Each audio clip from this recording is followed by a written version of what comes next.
നമ്മൾ ട്രിവാൻഡ്രം സെക്രട്ടേറിയറ്റിന് മുന്നിൽ പോയാൽ ഇപ്പോൾ നമുക്ക് കാണാം കുറച്ച് സ്റ്റുഡൻസ് അവിടെ അവരുടെ അവകാശങ്ങൾക്ക് വേണ്ടി സമരം ചെയ്യുന്നു. അത് ആരാണെന്നറിയാമോ? അതെന്ന് പറയുമ്പോൾ LPST റാങ്ക് ലിസ്റ്റിൽ റാങ്കോട് കൂടി ജയിച്ച വിദ്യാർത്ഥികളാണ്. എന്താണ് ഇതുമായി ബന്ധപ്പെട്ട ഇഷ്യൂ എന്ന് നോക്കാം.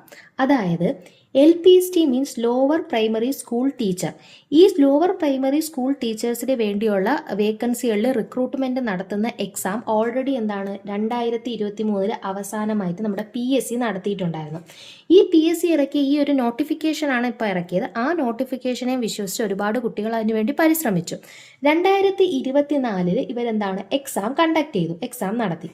അതിൻ്റെ റിസൾട്ട് വരുന്നത് 2025 മെയ് ആയപ്പോഴാണ്. ഒരു വർഷത്തിലധികം എടുത്തു അതിൻ്റെ റിസൾട്ട് വരാനായിട്ട്. റാങ്ക് ലിസ്റ്റ് അവിടെ പബ്ലിഷ് ചെയ്തു. ഇവിടെ എന്താണ് സംഭവിക്കുന്നതെന്ന് വെച്ചാൽ ഡിസ്ട്രിക്റ്റ് വൈസ് ആണ് വേക്കൻസികൾ വരുന്നത്, റിക്രൂട്ട്മെന്റ് നടക്കുന്നത്. അതായത് കേരളത്തിലെ ഡിസ്ട്രിക്റ്റിനെ ബേസ് ചെയ്താണ് ഈ ഒരു റിക്രൂട്ട്മെന്റ് നടക്കുന്നത്. ഓരോ ഡിസ്ട്രിക്റ്റിലും മെയിൻ ലിസ്റ്റ് നോക്കിക്കഴിഞ്ഞാൽ ഓരോ ഡിസ്ട്രിക്റ്റിന്റെയും മെയിൻ ലിസ്റ്റിൽ അപ്രോക്സിമേറ്റ്ലി 300-നേക്കാളും കൂടുതൽ കാൻഡിഡേറ്റ്സിന്റെ പേരുണ്ട്. എന്നാൽ പല ഡിസ്ട്രിക്റ്റുകളിലും ഫസ്റ്റ് റാങ്കിന് പോലും ഇതുവരെ പൊസിഷൻ കിട്ടിയിട്ടില്ല. അതായത് ഏകദേശം ഇതിൻ്റെ കാലാവധിയൊക്കെ ഈ റിസൾട്ടൊക്കെ വന്ന് ഇത്രയും നാളൊക്കെ ആയിട്ട് എക്സാമൊക്കെ നടത്തിയിട്ട് ഏകദേശം 2 അക്കാഡമിക് ഇയറോളം ആയി. ഈ 2 അക്കാഡമിക് ഇയർ ആയിട്ടും മെയിനായിട്ട് 4 ഡിസ്ട്രിക്റ്റുകളിൽ, അതായത് പാലക്കാട്, കോഴിക്കോട്, കാസർഗോഡ് ആൻഡ് ആലപ്പുഴ, ഈ 4 ഡിസ്ട്രിക്റ്റുകളിൽ ഇതുവരെ ഒരു വേക്കൻസി പോലും ഫില്ലായിട്ടില്ലെന്നുള്ളതാണ്. അതായത് ഫസ്റ്റ് റാങ്കറിന് പോലും ഈ 4 ഡിസ്ട്രിക്റ്റുകളിൽ കിട്ടിയിട്ടില്ല. അപ്പോയിൻമെൻറ്റ് ലെറ്ററോ അഡ്വൈസോ അവർക്ക് അപ്പോയിൻമെൻറ്റ് കിട്ടുന്ന അഡ്വൈസോ അവർക്ക് ഇതുവരെ പോയിട്ടില്ല. അപ്പോൾ നമ്മൾ വിചാരിക്കും ബാക്കി ഡിസ്ട്രിക്റ്റെല്ലാം കംപ്ലീറ്റ് വേക്കൻസി ഫില്ലായെന്ന്. ഇല്ല, ബാക്കി ഡിസ്ട്രിക്റ്റുകളിലും വളരെ എണ്ണാവുന്ന വേക്കൻസീസ് മാത്രമേ ഫില്ലായിട്ടുള്ളൂ. ഇപ്പോൾ കണ്ണൂരിൻ്റെ കേസൊക്കെ തന്നെ എടുത്താൽ 2 വേക്കൻസികൾ മാത്രമേ നിലവിൽ ഫില്ലായിട്ടുള്ളതെന്നാണ് പറയുന്നത്. ഏകദേശം പറയുവാണെങ്കിൽ ഇതുവരെ ടോട്ടൽ കേരളത്തിൽ 131 വേക്കൻസികൾ മാത്രമേ ഇതുവരെ ഫില്ലായിട്ടുള്ളൂ. അതിൽ ഏകദേശം ഈ ഡിസ്ട്രിക്റ്റുകളിൽ ഒരു ഫില്ലിംഗ് പോലും നടന്നിട്ടില്ല എന്നാണ് പറയുന്നത്. എന്താണ് ഇതിനെ ബേസ് ചെയ്തുള്ള മെയിൻ ഇഷ്യൂ നമുക്ക് നോക്കാം. അതായത് ഗവൺമെൻറ് സ്കൂളുകളിൽ നമ്മൾ നോക്കുകയാണെന്നുണ്ടെങ്കിൽ ഗവൺമെൻറ് സ്കൂളുകളിൽ ഇപ്പോൾ 1:30 റേഷ്യോ ആണ്. അതായത് 30 സ്റ്റുഡൻസിന് ഒരു ടീച്ചർ എന്ന റേഷ്യോയിലാണ് റിക്രൂട്ട്മെന്റ് നടത്തിക്കൊണ്ടിരിക്കുന്നത്.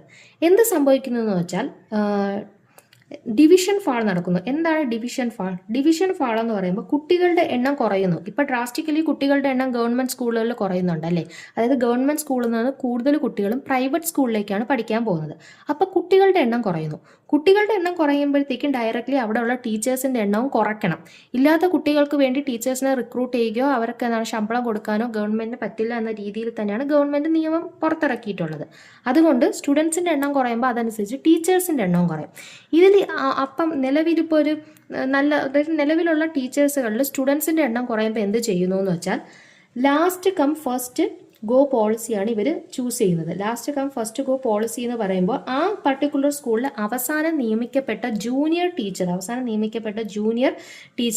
പോകേണ്ടി വരും. ഇവരെ കംപ്ലീറ്റ് ആയിട്ട് ഡിസ്മിസ് ചെയ്യുന്ന വിടുന്നില്ല. അങ്ങനെ പോകുന്ന ടീച്ചറുകളെ ഡിസ്ചാർജ്ഡ് കാൻഡിഡേറ്റ്സ് എന്ന് പറയുന്ന ആ ഒരു ലിസ്റ്റിലാണ് ഇൻക്ലൂഡ് ചെയ്തിട്ടുള്ളത്. അപ്പോൾ എന്ത് സംഭവിക്കുക വെച്ചാൽ നെക്സ്റ്റ് ടൈം ഇപ്പം റിട്ടയർമെന്റ് വഴി ഏതെങ്കിലും ഒരു ടീച്ചർ പോകുന്ന വേക്കൻസി വരികയോ അല്ലെങ്കിൽ കുട്ടികളുടെ എണ്ണം കൂടുകയോ ചെയ്താൽ എന്ത് സംഭവിക്കുന്നു എന്ന് വെച്ചാൽ അതാത് വർഷങ്ങളിലൊക്കെ അല്ലെങ്കിൽ ആ ഒരു കാലയളവിൽ PSCയിലെ ഈ ലിസ്റ്റിലുള്ള ആൾക്കാരല്ല ഫസ്റ്റ് വിളിക്കുന്നത്. ഈ ഡിസ്ചാർജ് കാൻഡിഡേറ്റ് ലിസ്റ്റിലുള്ള അവിടെ ജോലി ചെയ്ത് പോകേണ്ടി വന്ന ആൾക്കാരെയാണ് ഫസ്റ്റ് വിളിക്കുന്നത്. അതിനുശേഷം മാത്രമേ ഈ PSC റാങ്ക് ലിസ്റ്റ് ഹോൾഡേഴ്സിനെ വിളിക്കുന്നുള്ളൂ. അത് ഓക്കെയാണ്, അതുവരെ ഓക്കെയാണ്. പക്ഷെ ഇപ്പൊ പ്രശ്നം എന്താണെന്ന് സംഭവിച്ചതെന്ന് വെച്ചാൽ ഇപ്പം ഈ LPST 2023 ആ ഒരു എക്സാമിനെ ബേസ് ചെയ്ത് റാങ്ക് ലിസ്റ്റിൽ വരുന്ന കുട്ടികളുണ്ട്. ഈ കുട്ടികളുടെ റാങ്ക് ലിസ്റ്റ് ഒരു ഇൻഫൈനൈറ്റ് ടൈമിലേക്ക് ഇൻക്ലൂഡ് ചെയ്തില്ല. ഏകദേശം 2028 മെയ് 30 ആകുമ്പോഴത്തേക്കും ഇവരുടെ റാങ്ക് ലിസ്റ്റ് അസാധുവായി പോകും. അതായത് അടുത്ത എക്സാം നടക്കുന്നത് വരെ ഇവരുടെ റാങ്ക് ലിസ്റ്റിന്റെ വാല്യൂ ഉള്ളൂ. ഒന്നുകിൽ അതിനുശേഷം അടുത്ത എക്സാം നടക്കും, അല്ലെങ്കിൽ മെയ് 30 ആകുമ്പോൾ ഇവരുടെ റാങ്ക് ലിസ്റ്റ് അസാധുവായി പോകും. അപ്പോൾ എന്ത് സംഭവിച്ചെന്ന് വെച്ചാൽ ഈ 2 വർഷമായിട്ടും ഇവരിൽ വളരെ കുറച്ച് പേരെ മാത്രമേ റിക്രൂട്ട് ചെയ്തിട്ടുള്ളൂ. ബാക്കി ആർക്കും ഇതുവരെ ഒരു റിക്രൂട്ട്മെന്റും വന്നിട്ടില്ല. ഇനി ഒരു വർഷവും കൂടി അവരുടെ മുന്നിലുള്ളൂ, 2027.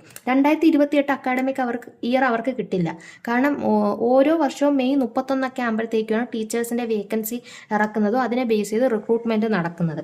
2028 മെയ് 30 ആകുമ്പോൾ ഇവരുടെ ലിസ്റ്റ് ക്യാൻസലായി പോകുന്നത് കൊണ്ട് തന്നെ നെക്സ്റ്റ് 2028 മെയ് 31 വരുന്ന വേക്കൻസികളെ ഇവരെന്താണ് ചൂസ് ചെയ്യില്ല.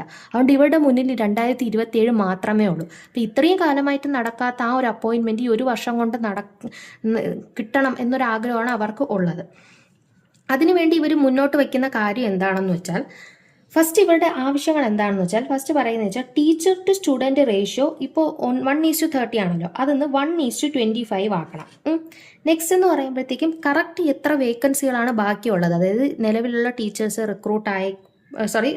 ടീച്ചേഴ്സ് റിട്ടയർമെൻ്റ് ആയി പോയി കഴിഞ്ഞാൽ കറക്റ്റ് എത്ര വേക്കൻസി ഉണ്ട് എന്ന് ഗവൺമെൻറ്റിന് അറിഞ്ഞിരിക്കണം. ഈ രണ്ട് കാര്യങ്ങൾ മനസ്സിലാക്കി കഴിഞ്ഞാൽ മുഴുവനായിട്ട് ടോട്ടൽ എത്ര വേക്കൻസി ഉണ്ടെന്ന് അവർക്ക് മനസ്സിലാക്കാൻ സാധിക്കും. ഈ ടോട്ടൽ എത്ര വേക്കൻസി ഉണ്ടോ അതിൽ ഈ ഡിസ്ചാർജ് കാൻഡിഡേറ്റ് ലിസ്റ്റിലുള്ള ടീച്ചേഴ്സിനെ ബാക്കി എന്താണ് ഈ PSC റാങ്ക് ലിസ്റ്റിലുള്ളവരെ ഇൻക്ലൂഡ് ചെയ്യണമെന്നാണ് ഇപ്പം പറയുന്നത്.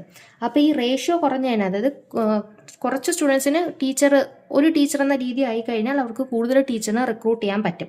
നിലവിൽ എത്ര വേക്കൻസിയുടെ മൊത്തത്തിൽ എല്ലാ സ്കൂളിലും ഉണ്ടെന്ന് അറിഞ്ഞു കഴിഞ്ഞാൽ അതനുസരിച്ച് അവർക്ക് റിക്രൂട്ട് ചെയ്യാൻ പറ്റും. ഇപ്പോൾ സംഭവിക്കുന്ന പ്രശ്നം എന്താണെന്ന് വെച്ചാൽ ഓരോ സ്കൂളിലും റിസൈൻ ആയി പോയ ടീച്ചേഴ്സിൻ്റെ കറക്റ്റ് എണ്ണവും അതനുസരിച്ചുള്ള വേക്കൻസിയും ഗവൺമെൻറ്റിനെ അറിയിക്കുന്നില്ല എന്നൊരു ഇഷ്യൂവും കൂടെ ഉണ്ട്. അപ്പോൾ അതും ക്ലിയർ ചെയ്യണം. ഇത് രണ്ടുമാണ് അവരുടെ ഒരാവശ്യം.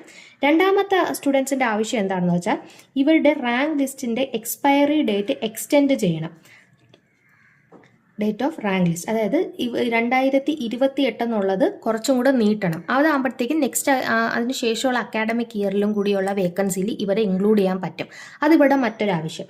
മൂന്നാമത്തെ ആവശ്യം എന്താണെന്ന് വെച്ചാൽ ഇപ്പോൾ ഓരോ ഗവൺമെൻറ് സ്കൂളിലും HM ഉണ്ടല്ലോ. HM എന്ന് പറയുമ്പോൾ ഹെഡ് മാസ്റ്റർ അല്ലെങ്കിൽ ഹെഡ് മിസ്ട്രസ്.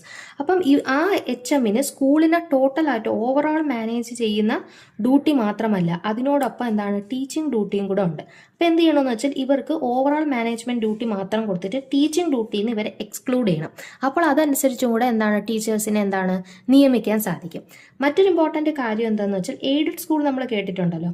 ഈ എയ്ഡഡ് സ്കൂളിൽ ടീച്ചേഴ്സിന് സാലറി കൊടുക്കുന്നത് ഗവൺമെൻറ് തന്നെയാണ് സാലറി കൊടുക്കുന്നത്. പക്ഷേ അതേസമയം ആ എയ്ഡഡ് സ്കൂളുകളിൽ ടീച്ചേഴ്സിനെ റിക്രൂട്ട് ചെയ്യുന്നത് ഡയറക്റ്റ് ഗവൺമെൻറ് അല്ല, അവിടെ മാനേജ്മെൻറ്റാണ് ടീച്ചറുകളെ റിക്രൂട്ട് ചെയ്യുന്നത്. അപ്പോൾ ആ മാനേജ്മെൻറ്റ് ഈ PSC ലിസ്റ്റ് റാങ്കിലുള്ളവരെ അല്ല റിക്രൂട്ട് ചെയ്യുന്നത്, അല്ലാത്ത റിക്രൂട്ട്മെൻറ്റ് പ്രോസസ്സാണ് അവിടെ നടത്തുന്നത്. അപ്പോൾ അവിടെ എന്ത് ചെയ്യില്ല, അങ്ങനെ നടത്തരുത്. PSC റാങ്ക് ലിസ്റ്റിലുള്ളവരെയും കൂടെ അവിടെ കൺസിഡർ ചെയ്യണം. ഇതാണ് ഇപ്പോഴത്തെ PSC റാങ്ക് ഹോൾഡേഴ്സിൻ്റെ ആവശ്യം. അതിനുവേണ്ടിയാണ് അവർ സമരം ചെയ്യുന്നത്. ഒരു രീതിയിൽ നോക്കിയാൽ അവരവരുടെ അവകാശത്തിന് വേണ്ടി കഷ്ടപ്പെട്ട് പഠിച്ച് കിട്ടേണ്ട റാങ്ക് ലിസ്റ്റിലുള്ള ഒരാൾക്ക് പോലും കിട്ടുന്നില്ല എന്നുള്ളതാണ്. അതായത് ഓരോ മെയിൻ ലിസ്റ്റിലും 300-ലധികം ആൾക്കാരുടെ പേരുണ്ട്, അതിൽ പകുതിക്കുള്ള ആൾക്കാർക്ക് പോലും കിട്ടുന്നില്ല എന്നുള്ളതാണ്. അപ്പോൾ അത് മാത്രമല്ല 2028 ആകുമ്പോഴത്തേക്കും ഇവരുടെ ആ ഒരു കാലാവധി കഴിയുകയും ചെയ്താൽ പിന്നെ ഇവർ വീണ്ടും സ്റ്റാർട്ട് ചെയ്യണം. ഇപ്പോൾ അത് മാത്രമല്ല ചിലവരുടെ ഏജ് ഓവറായിപ്പോയി. ഈ 3 വർഷം അവർ കാത്തിരുന്നു അവർക്ക് കിട്ടുമെന്ന പ്രതീക്ഷയിൽ മെയിൻ ലിസ്റ്റിൽ നല്ല റാങ്ക് ഉള്ളതുകൊണ്ട്. പക്ഷേ ഇത് കിട്ടിയില്ലെങ്കിൽ ചിലപ്പോൾ അടുത്ത റിക്രൂട്ട്മെൻറ്റ് വീണ്ടും വന്നാൽ അവർക്ക് ചിലപ്പോൾ എഴുതാനുള്ള ഏജ് ഏജ് ഓവറായി പോയി കാണും. അപ്പോൾ അതൊക്കെ ഒരുപാട് ഇഷ്യൂസാണ്. അപ്പോൾ ആദ്യമേ ഗവൺമെൻറ് അത് അഡ്രസ്സ് ചെയ്തിട്ട് എത്ര വേക്കൻസി ഉണ്ടോ എന്നൊക്കെ മനസ്സിലാക്കിയതിന് ശേഷം നോട്ടിഫിക്കേഷൻ ഇറക്കേണ്ടതായിരുന്നു. താങ്ക്